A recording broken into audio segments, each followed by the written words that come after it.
Talk to us about why the firing of the Shin Bet is so controversial. The Shin Bet head, excuse me. Good morning. Well, this is a polarizing decision for an Israeli society that has found fairly extended and extensive unity over the Gaza war.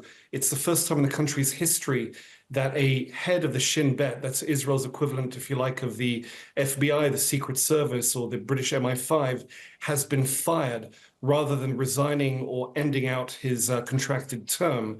The reason given, and this was passed unanimously by the Israeli cabinet at about 2 o'clock this morning after a very long session behind closed doors, the reason given is lack of trust in his functions, keeping in mind that this man was among security chiefs in charge during the October 7th surprise attack by Hamas in 2023 that sparked this war. However, for opponents of Netanyahu, they see a bid to get rid of what they would see as one of the guardrails of Israeli democracy, a man who, among other things, has also been investigating allegations that several of the prime minister's aides may have been illicitly taking money from Qatar to advance that country's interests. This is a country that has a very mixed relationship with Israel, given its ties to Hamas and Iran. The optics are very problematic for a large number of Israelis. However, on the face of it, and in terms of legal standing, this man was serving at the pleasure of the prime minister, and the prime minister is within his rights to terminate him.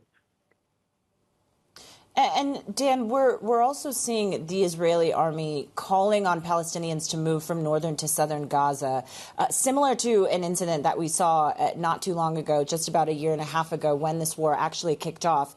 What is the difference now, especially when you consider a lot of the discussions over a ceasefire and others that have taken place in the past year or so?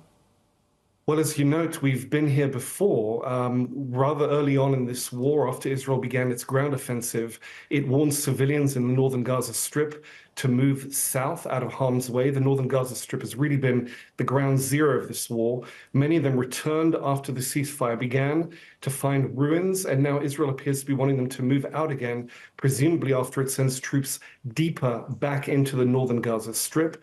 There is no ceasefire right now. The ceasefire expired almost 3 weeks ago, and Israel says it will maintain this pressure on Hamas until Hamas relents on the issue of hostages. What we might be seeing here is a preface to an Israeli military move to take over the civilian administration of the Gaza Strip in a bid to replace Hamas, at least in the northern Gaza Strip, as part of a long-term plan to evict Hamas, not just as a military force, but as a governing force from Gaza. Time will tell. But as you noted, we've been here before, and the big question is whether Israelis can come up with a formula for achieving victory, as they would define it, having failed to do so earlier in this campaign.